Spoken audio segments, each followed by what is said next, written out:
Bem-vindo, pessoal, ao nosso curso de Picate. Hoje nós vamos começar com a aula de tipos de dados, variáveis e estruturas de controle, funções.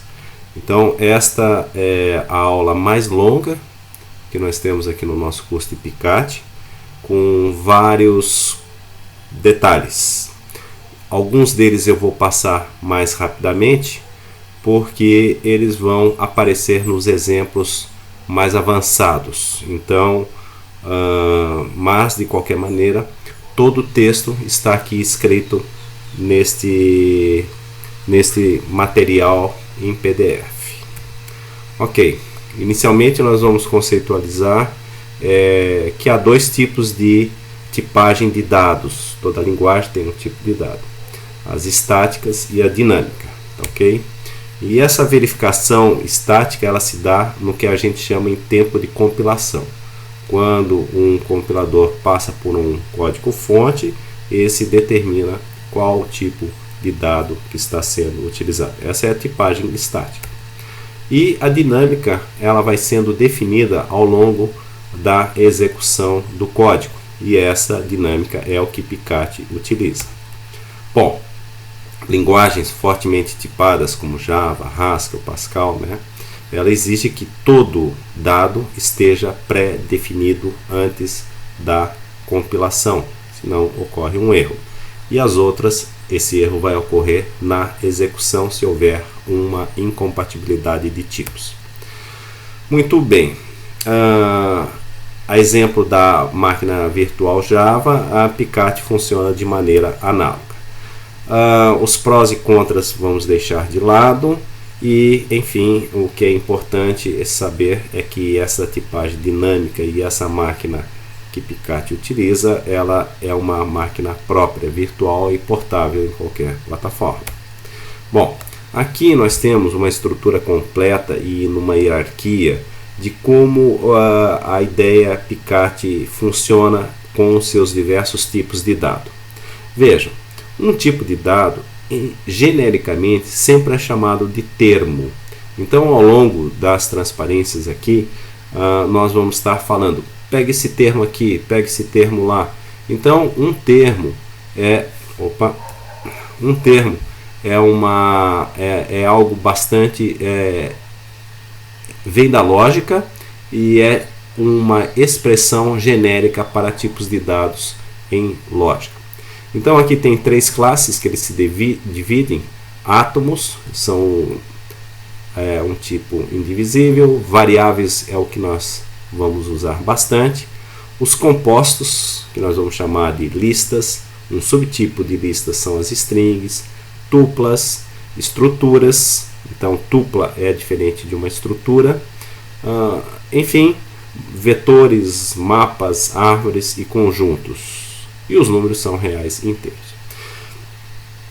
Cada um desses tipos seguem as ideias das demais linguagens. O que modifica bastante aqui é a forma de como as estruturas são tratadas, as tuplas são tratadas, listas. Haverá um capítulo só de listas e nós vamos usar depois nos exemplos avançados aqui vetores. Vetores também eles são bastante próximos, embora aqui não na hierarquia, mas os vetores em Picate, na verdade, eles são listas reescritas. E os números reais inteiros. Mas nada disso você declara, você apenas vai usando e você tem que identificar qual tipo de dado tem então. O mais importante é que existem basicamente variáveis e os demais. Esse é o que você tem que ter em mente. E tudo isso, qualquer um deles, sempre vai ser chamado de termo pela questão do que nós vamos depois, mais adiante, definir como casamento de padrões. Essa parte de definir cada um desses termos, está tudo aqui definido nos slides, então não vou falar, apenas vou apresentar, porque nos exemplos e você vai aprender quando você estiver usando isso em prática. Ok, muito bem. Então, perdão.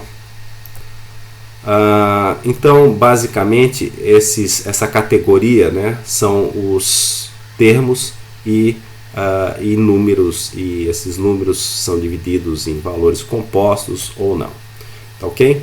Então, os átomos sempre são constantes simbólicas, podendo ser delimitados ou não por aspas, e os caracteres sempre são de comprimento igual a 1. Átomos nunca começam com letras maiúsculas, isso vai ser reservado para as variáveis, nem com número, nem com underscore, mas sim letras minúsculas. Muito bem, eu vou andar, depois eu farei a demonstração aqui. Por exemplo, alguns exemplos aqui do que são átomos, né? Então isso aqui é um átomo, o underscore aqui simplesmente por apóstrofo simples é um átomo, né? Esses já não são átomos, enfim. Ok, números. Números nós temos, são os inteiros, e esses inteiros ainda nós temos notações binárias, octais, decimais e hexadecimais, diretamente para serem manipulados pelo Picate. Aí nós temos aqui a letrinha B, se nós quisermos usar número numa notação binária, O de octal, X de hexadecimal. Então, um separador aqui, 1, 2, underscore também, isso aqui vai dar um número 1, 2, 3, 4, 5, que é um número inteiro. Números reais seguem um modelo, né? Um ponto é uma vírgula, e nós temos a notação a notação científica com Ezinho aqui, com E grande aqui, ou negativo ou positivo. Muito bem, termos compostos vai ter um capítulo de listas, e enfim, eles vão ter uma numeração, já é um número maior do que uma questão de um átomo. Basicamente vão se dividir em listas e estruturas. Por exemplo, uma lista aqui, ó, 1, 2, 3, 4, então ele tem um delimitador aqui de colchetes. Aqui nós temos uma lista que ela é uma lista de termos não homogêneos, então diferencia da estrutura lá de dados. Então aqui nós temos uma string aqui dentro, um número e um número. Aqui nós já temos átomos, aqui nós temos um número real, e aqui nós temos uma sequência que também é uma sequência atômica, por assim dizer, que é não divisível. Então, listas depois nós vamos passar mais adiante. O mais importante é que cada vez que tiver aqui entre esse colchetes, certo? Isso está definindo uma estrutura composta. Muito bem. Lista de caracteres são chamadas de strings, ó, bem como na linguagem C. Então, por exemplo, 2 apóstrofozinhos, então isso aqui está definindo uma string, por assim dizer. Muito bem, as tuplas se inicializam com um parênteses aqui, ó. Então aqui nós temos a tupla 1, 2, 3, 4, 5. Aqui nós temos uma tupla, então é uma estrutura que ela possui, nesse caso, 5 valores, e ela é rígida no sentido de aumento ou diminui a quantidade de elementos. Aqui temos 5, aqui temos 5, aqui temos 3 elementos nessa tupla aqui. As tuplas são bastante úteis quando a gente quer passar ou devolver parâmetros com mais de um argumento. A gente usa as tuplas, elas são bastante usadas na programação. Estruturas tem um nomezinho aqui na frente e um cifrão. Por que esse nome e esse cifrão? É porque Picate admite funções. Então, se eu tiver aqui um nome e uma lista de argumentos, ó, parecida com a estrutura que nós acabamos de ver anteriormente, aí viraria uma função. Então, por exemplo, aqui, ó, uma estrutura começa com um cifrão, tem a definição ponto. Quais são os argumentos? 1 e 2. Pessoa tem um nome, tem uma string, tem uma outra string. Então, nesse caso aqui, esse cifrão, como argumento, né, ele define a ideia de dizer isto é uma estrutura e isto não é uma função. A quantidade de argumentos aqui dentro, esse aqui tem 2 e esse daqui tem 3, a gente define tamanho tamanho da estrutura. Isso é conhecido em lógica como aridade. Aridade é áreo. Então isso aqui é uma estrutura enária. Muito bem.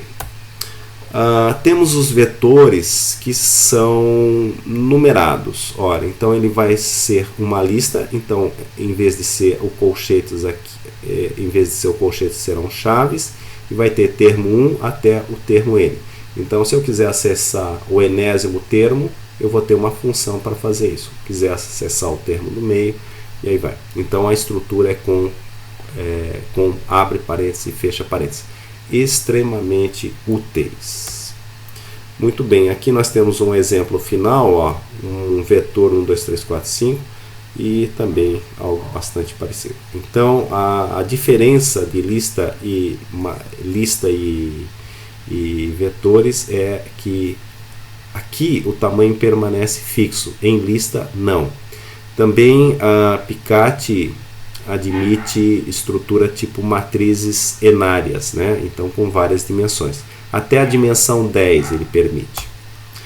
Mapas e conjuntos e pilhas, heaps, certo? Também são estruturas bem avançadas que Picate disponibiliza. Em alguns momentos esses mapas são úteis, esses conjuntos e as pilhas também. Todos esses tipos aqui são construídos a partir das listas até então. Muito bem. Essa tipagem dinâmica, né, também vai permitir que você vá ter que fazer instanciações a variáveis. Então as variáveis não foram ainda definidas e muito menos a questão da atribuição. Então esse é o assunto. Uma variável tem que ser uma letra maiúscula. Então, por exemplo, vamos fazer uma breve pausa.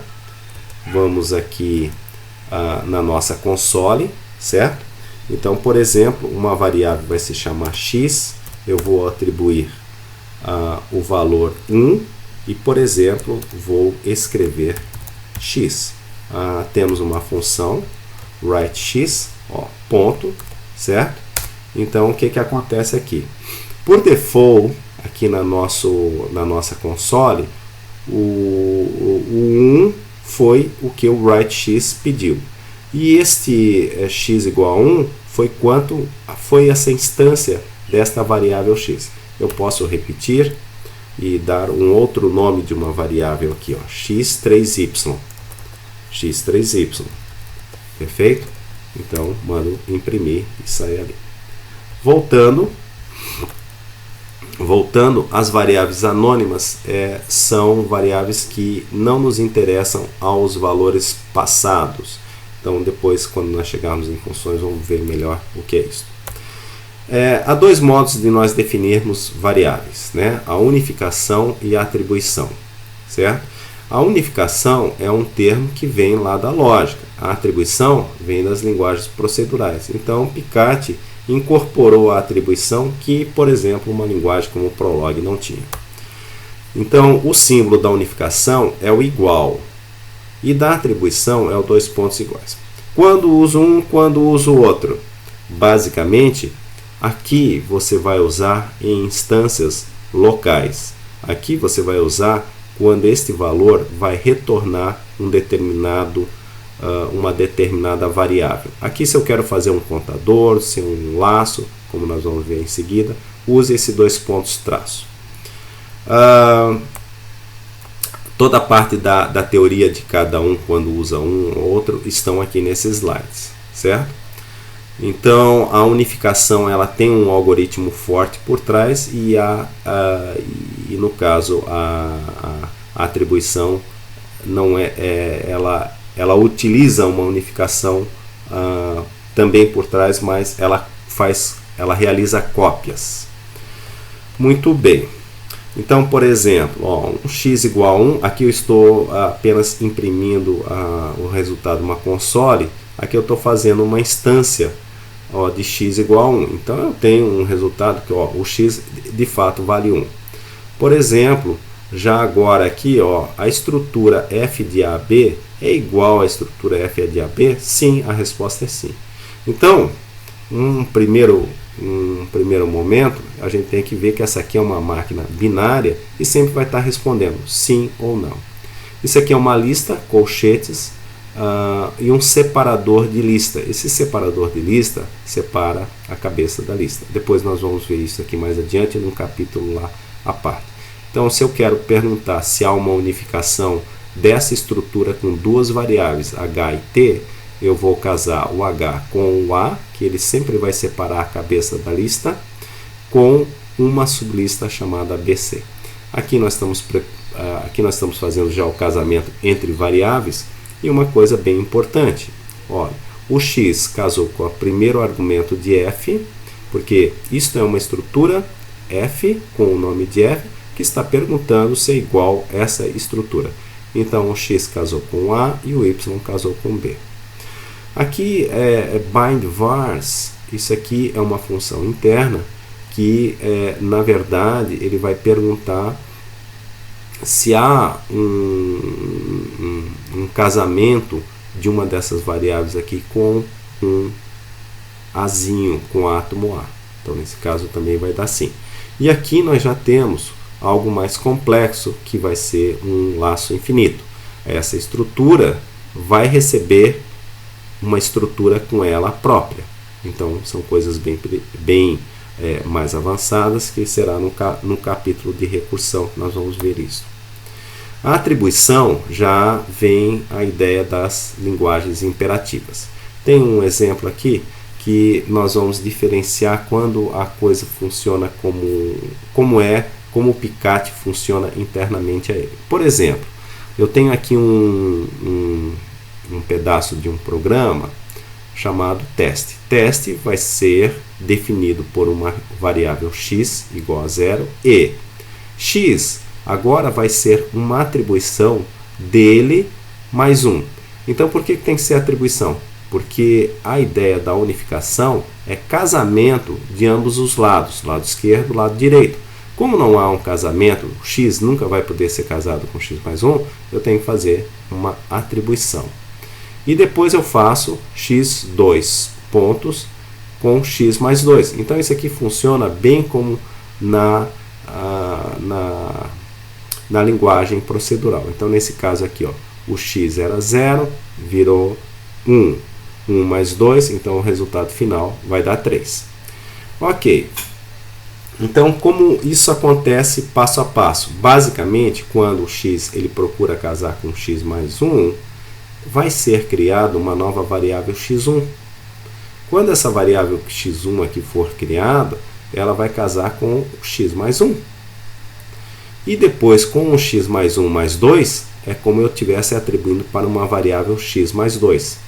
Então, na verdade, internamente, a atribuição dessa maneira, 2 pontos igual, é feito com uma unificação e dobrando o número de variáveis.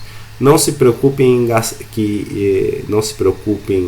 em gastar variáveis, né?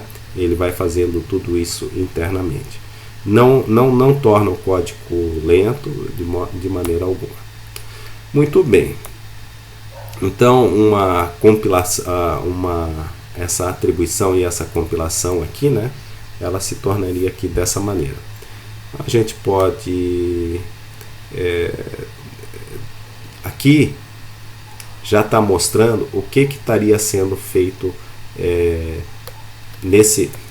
voltando aqui, essa atribuição com 2 pontos iguais, nós estamos fazendo agora aqui sem o 2 pontos. Então isso aqui é válido e isso aqui vai dar o mesmo resultado que o teste anterior.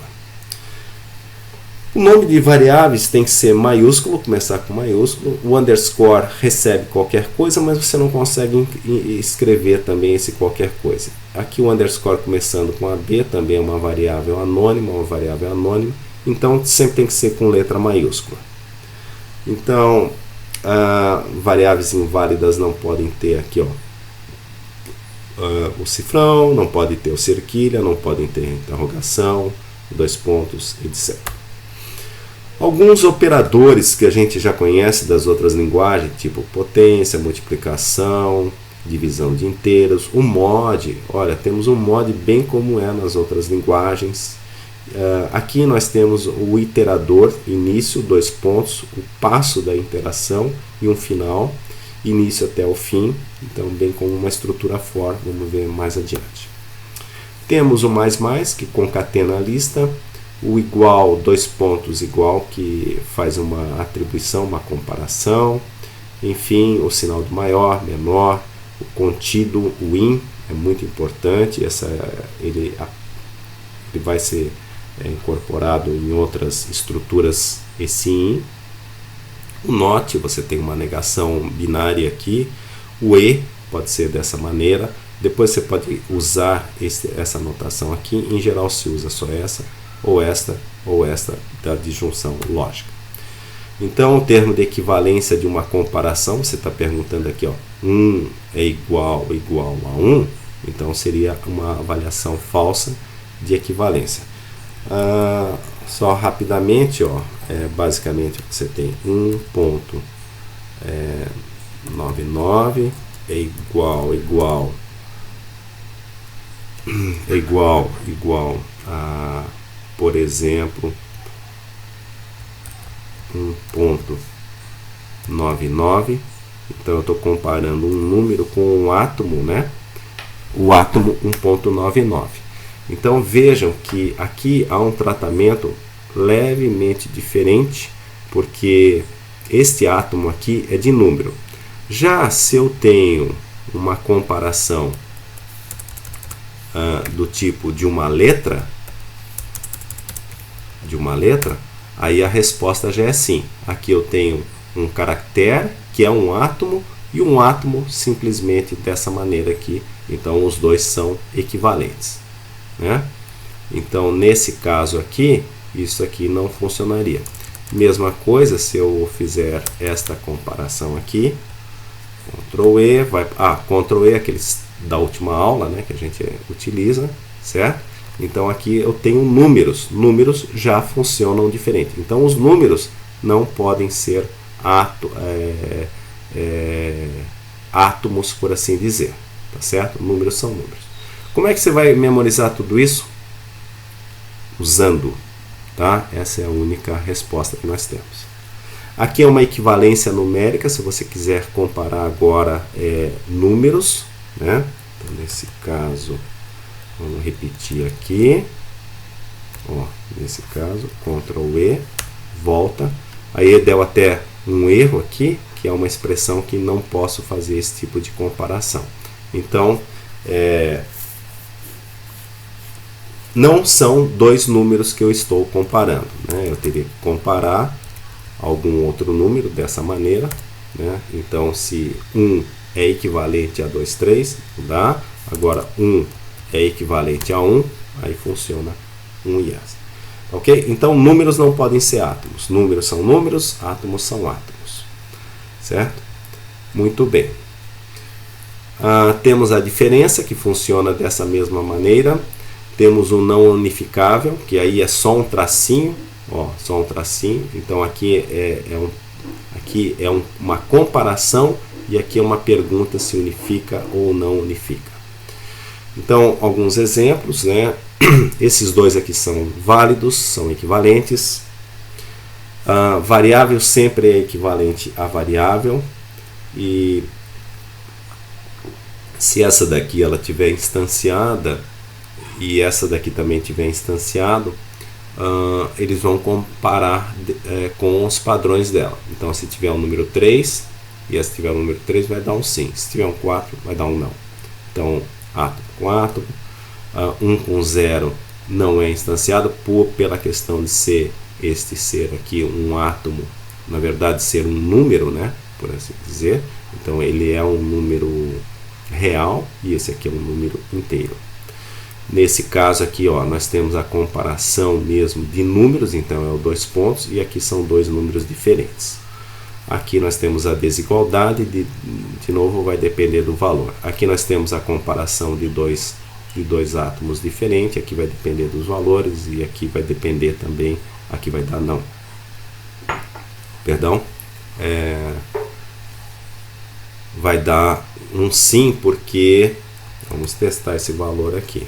Perdão, bom, quando acontece isso aqui, 1.0 é igual a 0, Ctrl E, final. Ele diz assim, são diferentes? Claro que são diferentes, afinal um é 1.0 e outro é um número inteiro. Muito bem, concatenação de listas é esse símbolo aí de mais, certo? Tem o separador de lista, que eu havia explicado, depois nós vamos passar. Tem o iterador, que é a palavra in do inglês, que está dentro. Então a ideia é assim, perguntar x dentro de L. Então x será um termo, esse termo pode ser composto, e L é formado por vários termos desse formato x. Então esse iterador funciona hiper bem. Aqui nós temos um passo, se a gente quiser utilizar. Então é muito legal, isso aí a gente pode depois usar nos for. Aqui nós temos a concatenação, aqui nós temos a ideia de um casamento, enfim, quem casa com quem, e aqui um for each, um exemplo bem legal, ó. X, pegue 1, 2 e o 3 em passos. Então esse for each é igual a um for. Então ele vai iterar em cima do 1 e vai imprimir o x. Olha que apareceu aqui o printf, está faltando uma vírgula aqui, está faltando uma vírgula. Aqui não precisa de vírgula. Depois eu explico essa sintaxe aí. Então o resultado aqui, ó, esse percentual W é que imprime qualquer termo. Então o percentual W funciona assim. Se fosse D também funcionaria. Aqui nós temos x é igual a uma sequência de 1 a 10. Aqui de y a 2, aqui de 10 até 1 com o passo menos 1. Tá decrementando, bem legal. Ó, então nós temos de 10, esse zzinho aqui vai até 1 decrementando. E esse y aqui vai incrementando até 20 com o passo de 2. Ó. 0 é o primeiro elemento, o próximo elemento é 0 mais 2, então imprime e monta a lista aqui. Muito bem. Conclusões parciais deste momento aqui. A tipagem desta linguagem é dinâmica, não podemos esquecer. Tem vários tipos de dados e os mais importantes são as listas e os vetores, que nós vamos fazer uso mais lá adiante. A aula de hoje, ela de alguma maneira é uma outra visão desta aula aqui apresentado no YouTube, certo? Então, digamos, você pode complementar a aula de hoje lá. Alguns passos, como se diz, alguns conceitos aqui foram passados rapidamente para não tornar a videoaula tão longa, mas está tudo bem descrito aqui nos slides. Vejo vocês na próxima aula, que vamos começar com predicados e funções. Então, até lá.